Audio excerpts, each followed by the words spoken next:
Hello, I'm Glenn Cummings. I'm the president at the University of Southern Maine, and welcome to USM Updates. We have a great show for you today. This is our May edition, and it will be our last edition for the 2017-18 school year.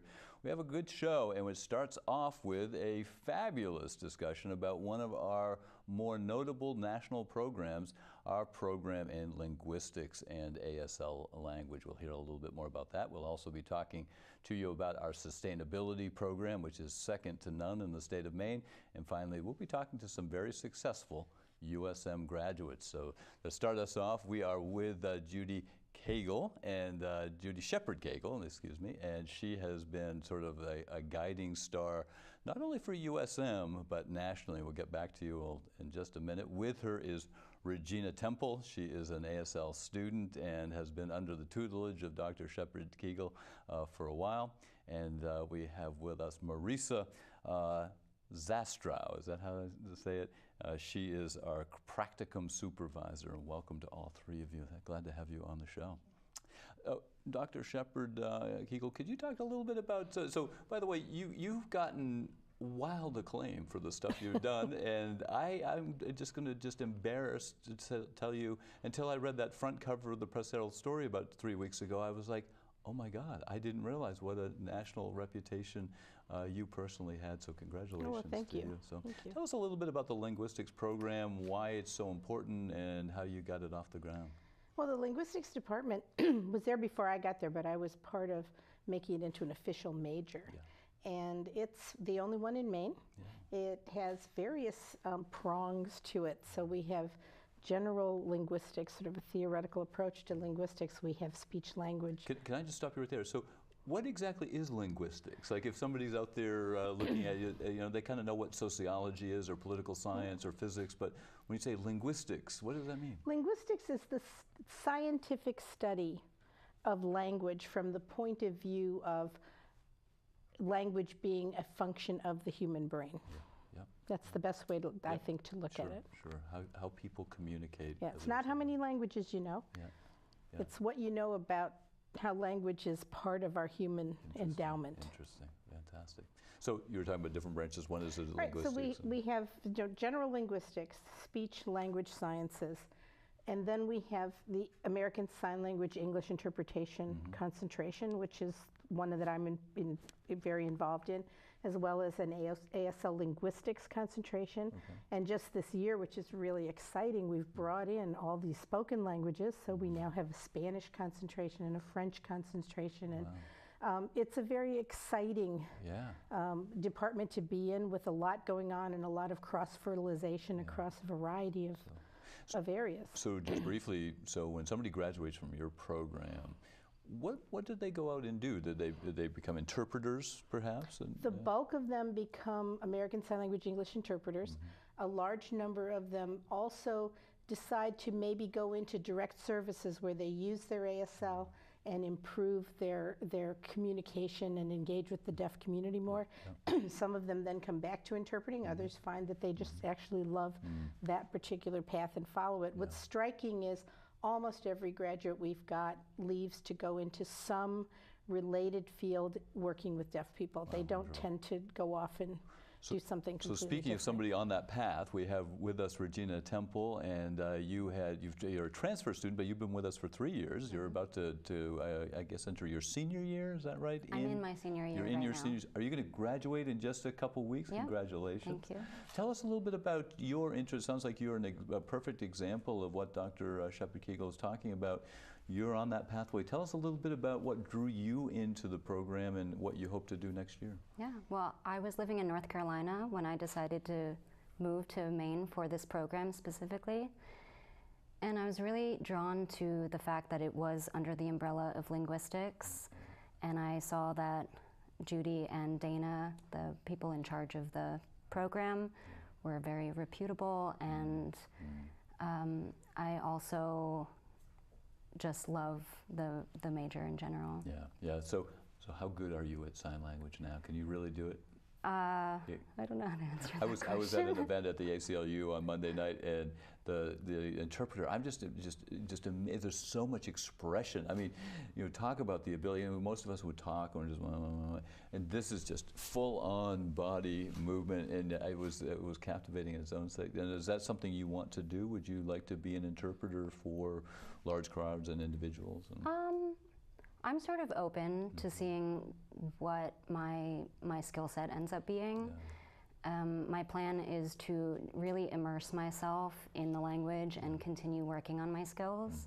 It's very hard to learn, and it's a very hard process to do. I would think. So I feel very well equipped to get started and continue this journey for myself, but it is a very hard profession. Yeah. Well, in preparation for that, Marisa, you're a guide to helping them get some real-world experiences. You're doing practicum supervision so that students like Regina have not only great classroom teachers like Dr. Shepard-Keegle, but also have real-world experience. And tell us a little bit about some of those placements and how how the students actually take advantage of your practicum. We're very fortunate to be in the Portland area. There are a number of organizations who are partnering with us to provide opportunities for our students, so that's a big bonus. Yeah. I know that there are students who have moved down to the Portland area from up north and are really surprised with the diversity of opportunities that they have. Some of our partners for this semester, we're working with Portland Public Schools, Maine Educational Center for the Deaf and Hard of Hearing, Independence Without Fear, Goodwill, Accentria, so working with both deaf and consumers, both deaf professionals as well as the consumers who need ASL interpretation. But I would say that the variety is huge. We're also working with the Morrison Center this year as well, so great opportunities there, working with a different population of the deaf community.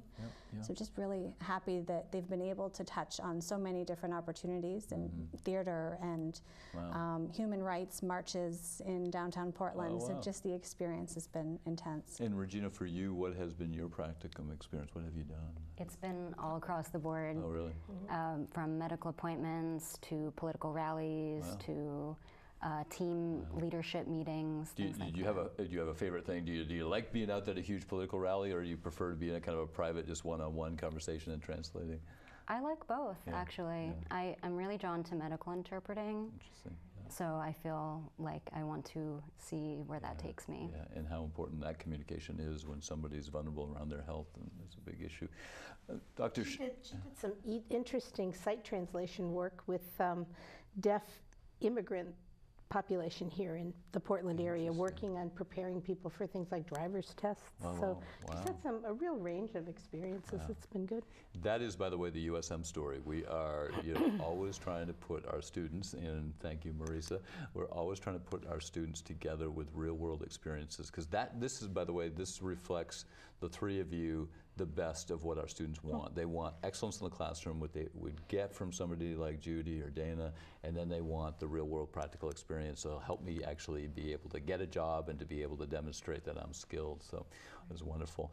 Anything you'd like the world to know about your program that we haven't been able to touch on? Well, I think it's the third nationally accredited program in the U.S. There's only about maybe 17, 18 programs out there like us. Wow. We are among the top, if not, I would say the top program out there. Incredibly diverse set of opportunities, both in learning American Sign Language and interpreting.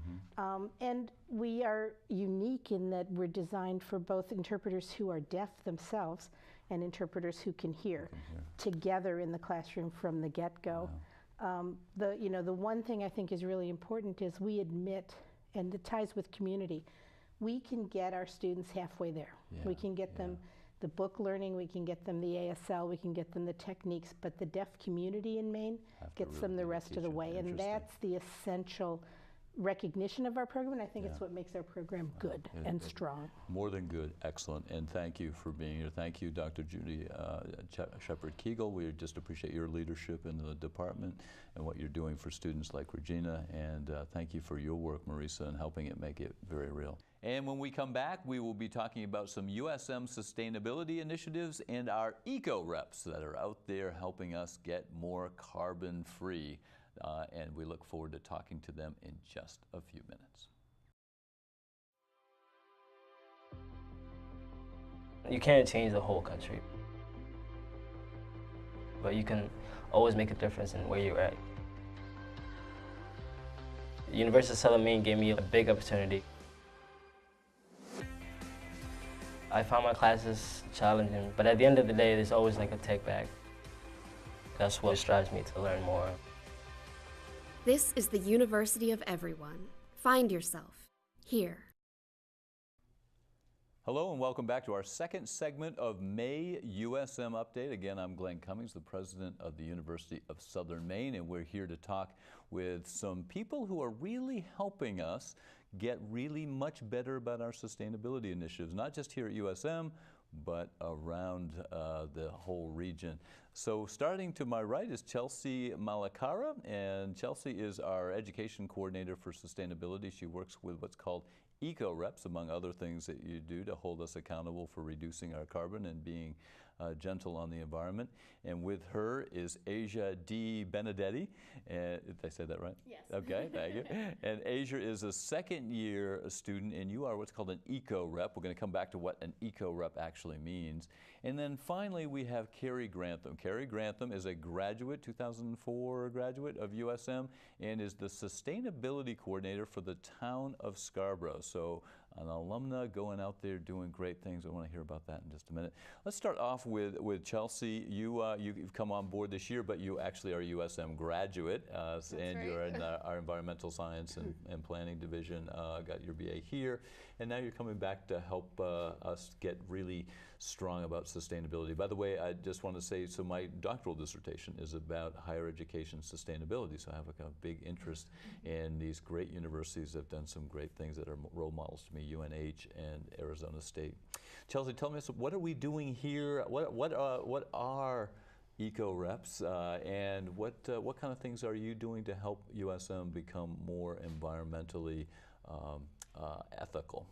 Yeah, so our Eco-Reps are a really awesome program that the Office of Sustainability manages, and it's student leaders who go out on campus and they educate their peers, they work on real sustainability projects around campus, and all while building professional development skills. So I like to say the Eco-Reps builds professional development skills through environmental leadership. And so on campus, we have the Campus Sustainability Strategic Plan, and we use that as a model for what our initiatives are going to be and try to help the Eco-Reps decide what their projects are going to be that kind of fall in line with that. So for example, we have some Eco-Reps who just this semester did a green cleaning program in one of the residence halls. So they're making homemade each week, homemade less toxic green cleaning products that residents get to use for free. And then another... I'm just delighted to find out that people are actually cleaning in the dorms. That's really, that our students are, that's fantastic. I'm not sure I was that great about it when I was They're getting undergraduate. there. They use them maybe not on a weekly basis, but somewhat frequently. And then one of our other Eco-Reps started a food waste recovery pilot program in one of the dorms. So it's only on one floor, but a lot of students, it's really shown that there's a lot of momentum around students who maybe aren't even environmental science majors or aren't maybe even that interested in sustainability, but they're really gaining traction to this idea of recovering food waste from their normal waste, and then just doing more environmentally friendly things like using less toxic cleaners. And that is you know, what you just said is what is really fascinating, because you don't have to be, and you and Carrie were environmental science majors, but in the case of Asia, you're actually a social work major, is that right? And yet you care deeply about the environment. You're an Eco-Rep, you're doing some work. Can you talk about your project that Chelsea was kind of talking about, different projects? Are you doing a specific initiative? So last year, we actually kind of started up the USM Food Security Coalition, and through that year, we were actually able to fund a food security cooler that is sitting in Woodbury Campus Center right now. So food from the dining hall that would have originally gone to waste is now being put in that cooler at the end of the day for students, staff, faculty. And I'll tell you, we have students at the end of every month that are really in a place where they don't know where exactly their meal is going to come from, and that's a common story throughout the state of Maine, and it happens right here as students, because students, a lot of them have to reduce their work hours, and they don't have some of the finances that they'd like to have. So What a great project. Yeah, absolutely. Yeah. Did you have you did kind of a interest in this issue of environmental sustainability before you came to USM? Yeah, when I was in high school, I did my senior capstone on organic gardening, so I'd kind of gain an interest there, and I've always had a love for helping people, which is why I'm in social work. And I actually took a food studies class last semester, and we kind of talked about a lot of the barriers that people face in trying to, be a part of the sustainable food movement, in regards to affordability, their geographic location, and I think that kind of brought those two interests together for me to what I helping want to people, help do. the environment. Boy, you are the best of Husky Nation. Thank you, Asia. I like that a lot.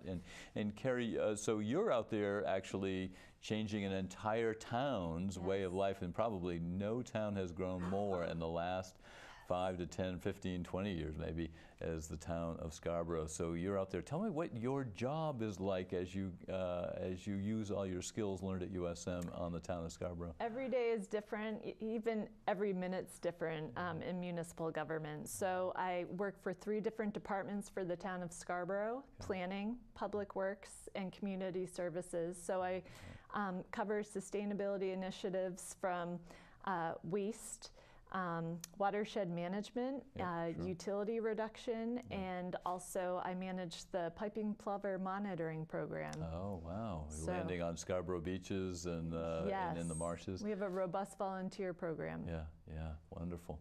Well, I'm glad you're out there doing all that great work, and I'm delighted that you're doing this stuff here, Chelsea. Chelsea, do you have a particular initiative that you're really strong on yourself, that you really want to keep pushing USM and the college president, for example, to keep moving forward on? So that's a great question, and I think as a student here, both as an undergraduate and a graduate student, one of the biggest things that and actually really what drew me to USM was the fact that there's a lot of really cool stuff that USM's doing in regards to sustainability, but not a lot of people know about it. So my biggest driver is to support— get the information out. Yes, and support— Keep talking to the cameras, that's great, that's excellent. It's to support our eco-reps who are doing these initiatives and other programs and departments on campus, but also work with we have eco-reps who do media and outreach, so working with them on, making sure our Instagram page is always up to date with what's going on, our Facebook, feeding stuff to the public affairs department, and just making sure that everybody knows what's going on. Even the ever-popular Monday missive from the president has put this stuff in there. As my son says, Dad, nobody reads it, right? But I try anyway. Yeah, so I think that's like real. I have everything that we do in the office, I'm very invested in, but I think cumulatively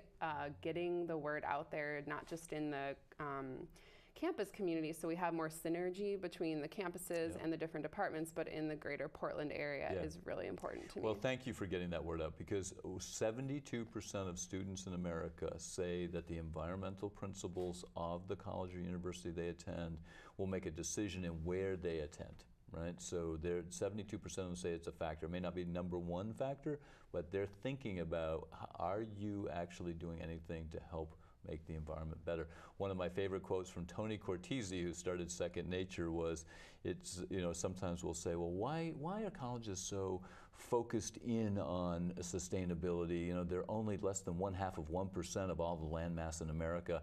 And his response, which I love it, is, we may be only 0.5%, but we're 100% of the future leaders of America. So that's why we're focused on sustainability. That's so true. I want to thank you, Asia, for the work that you're doing. I appreciate the work around food security issues. They're big, and they definitely connect to environment, and they also help our students, which we're really grateful for. And Carrie, the work that you're doing in Scarborough, thank goodness that they're thinking about sustainability as they have this intense growth over there in Scarborough. And Chelsea, keep up the good work. Welcome to the team. I know you and Aaron Witham must be a great partner, and I know the students really appreciate your work tremendously. And so we will be back in just a few minutes to look at some alum almost. They are going to graduate in just a couple weeks, and we're going to talk to them about their experiences at USM and what they'll be doing going forward. We'll be right back in just a moment.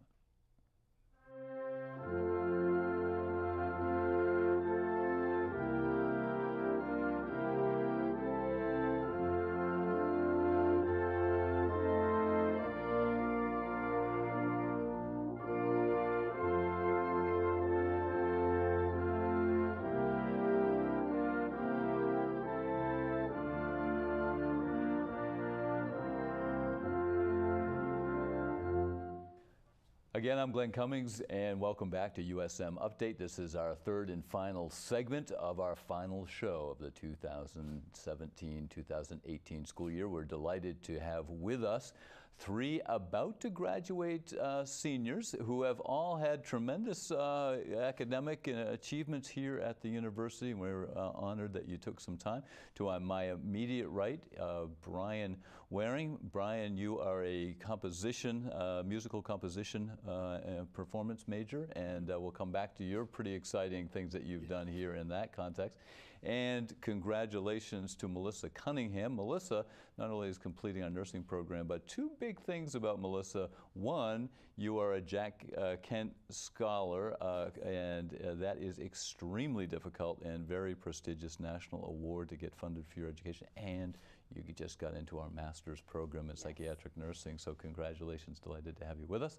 And to her right is Jordan. Jordan's last name is O'Hearn, I should know that. And you are leadership and organizational studies, and you've been in the Navy. You come to us in a kind of a different place from some students. On the other hand, we have the largest number of veterans in the state by far here at USM, so we'll come back to that. Let's start with you, Brian. You have a really kind of a unique background. You helped out with the Summer King, which was one of Maine's first nationally sort of syndicated or performed operas out at the Pittsburgh Opera last April, and it's been very prestigious, and you had a role in kind of making that happen. Tell us about your experience at USM, how you ended up coming here from Connecticut. I think you're originally from Connecticut. How did you end up coming here, and what have you been able to do and go? Where have you been able to go as a result of your work here with us? Absolutely. Well, my father was born in Maine, and because of that, every summer we would go up to Gunkwit and Wells, and we would vacation there. And it was going to be my junior and senior year in high school, and we're like, you know what, let's take a trip around, see some of the local colleges. And I took a tour at USM, and it just happened that the tour guide was part of the music program, and I asked him afterwards, would it be possible for me to go into Corthell, see how it is? Yeah. He took me in, introduced me to all the faculty, and I just fell in love with the place. Wow. Applied, and fortunately got in. It's been great since. Did you know you wanted to be a composer yourself? Yes, but at the time when I first applied, there was not a composition degree. There was just a BA in music, and that's what I was in. It wasn't until I became a freshman, walked in through the doors, and they were like, well, we just started a composition program, so I'm like, I'm going into that. Wow, wow. It's always been a passion of mine to write music. It's almost like they created the program just for you. They're like, you're so impressive. Well, like I love it. Yeah, exactly. So what's next for you? What do you do next? Well, right now it is getting ready to start a new degree, getting a master's in commercial music down in Nashville, Belmont University. So wow, congratulations on that. Thank you. So let's, Melissa, not only do you get these national prestigious awards and you're into our master's program, you are blessed to have a 7-year-old son, Travis. How do you do all this stuff? I mean, how do you be a nursing major and then go into graduate school and still be able to be such a successful mom on top of it all? I think it's definitely challenging, but I think one thing that helps is this community. It makes it easy for a student parent to kind of navigate the educational system. We have a lot of adults that are with us all the time. In fact, you know, we have a much larger percentage of students who are coming in and driving in from where they live, as opposed to living with us full time. Only about 30% of our students live here with us. Yes. So tell us about your experience in the nursing program and how it obviously helps set your goals for the future. Yeah, it's definitely been a great experience. I had the privilege to be a part of the Bayside Community Partnership as part of the nursing program. Yeah, all 4 years, right? It was actually for a year, so it was for 2 semesters. Yeah, and I was under the direction of Sue Seppels, one of the instructors here. And so I was able to work with individuals who are experiencing homelessness, substance use disorder, so that kind of guided my passions in nursing. Wow, wow. Psychiatric nursing, what does that mean? Does that mean you will prescribe medicine and those kind of things? Yeah, so I would be a primary provider for psychiatric and mental illness. Yeah, sure. So you're helping with medication management, some counseling, and then just being that go-to person as a support within the community. Yeah. Yeah. You know, and there's a lot of healing that needs to happen in the world. So Yes. we're delighted and honored that you are taking that path and sharing some of your skills out with the world that needs it. So Thank you. Congratulations. And Jordan, you're a leadership and organizational studies major. You're actually a graduate student in leadership and organizational studies. Already have gotten your bachelor's with us previously. So how did you go from being a chief in the U.S. Navy to joining us at USM and now on your way to your second degree with us? That's a great question. I was stationed in Bath Iron Works working on the Michael Murphy. It was my last ship. Yep. And you know, I did not think that I would enjoy Maine because it would be so cold, and it was like the exact opposite. I loved the people. I do think about Hawaii a lot, you know, from about November to now, actually. No, but a lot of people don't think about the traffic and the extreme cost of living there. Yeah, so, you know, that's true. good benefits of Maine. Yeah. But I went to, or I was accepted to USM, and I completed my undergrad degree in leadership and organizational studies, and I had such a good time learning, and the faculty and staff up at Lewiston, it was amazing. I mean, literally like friends, and they encouraged me to continue on. Great faculty up there. And you were also a veteran, obviously, when you came in. We have one of the largest veterans, as I said here, a veterans percentage or population of any college university in northern New England. Tell us about how that felt for you in terms of getting connected with other veterans and feeling like you got the support system here. That's a key to my success at this school is, you know, the faculty, staff, and the veterans here. It really is a big family. It's, you know, they understand the needs that, you know, sometimes veterans have that are a little bit different. It's the tribe, you know, the people who've had those unique experiences really know how to support each other. Melissa, question, will Travis be walking, your 7-year-old son will be walking across the stage with you? Likely. Yes, so I'll get to meet him. Yes. That's wonderful. Yes. That's wonderful. We're very proud of you. Thank you. You.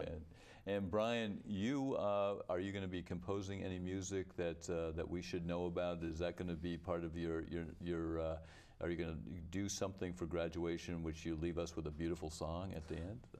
I mean, I would love to write an alma mater or something like that. I just recently had my senior recital 2 weekends ago, which was called Brian Waring Goes to Hell, and it was about my music going to the story of Dante's Inferno. Oh, no kidding. So it was this whole musical production. I had 35 amazing musicians on it that helped me along put this production together. Wow, and so you correlated that to Dante's 13 layers of, is it, how many layers of 9. hell? 9 layers of hell. Yeah, yes. I've been to 13 apparently. So, haven't we all? Yeah, thank you. Thank you so much for sharing your story. Melissa, thank you for sharing yours and being here. And Jordan, to you, congratulations. I can't wait to see you walk across that stage and shake your hand. And thank you for devoting your time and your faith in USM, and thanks for making us so proud. Thank you. Thank you. And this wraps up the USM update for the 2017-2018 school year. Again, I'm Glenn Cummings, the president of the University of Southern Maine. Thank you for watching this year. Thank you for paying attention to the amazing things that our students, our faculty, and our staff and our community together with us at the university are doing on behalf of Maine. We're extremely proud of the things that we do, and we really appreciate your support, and we look forward to seeing you again next year.